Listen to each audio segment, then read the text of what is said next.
Баршаға сәлем, мусор төгіп келе жатсам, енем жұмыстан келе жатыр екен, тез етіп үйге кіріп кеттім жүгіріп. Енемнен бірінші үйге кіріп, тамағымды дайындап күтіп алайын деп, 5-ші этажға әрең міндім, ырсылдап сөйтіп кухняға жүгіріп барып, тамаққа керек заттарды дайындап осылай ашып алдым, тез етіп. Сосын булочкаға қамыр аштық қойдым, содан нанға және 2 қаттама нанға қамыр илеп қойдым, осылай дайындап. Сосын тез етіп қаттама нанымның қамырын осылай жайып алдым.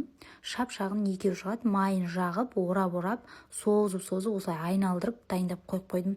Өйткені енем қаттама нанды қатты жақсы көреді.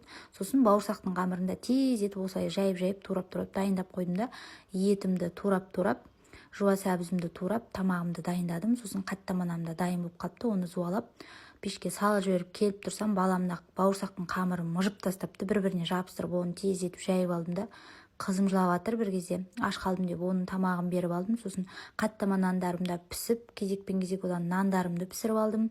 Видеоның жалғасын осы сілтемені басу арқылы менің YouTube каналыма өтіп көре аласыздар.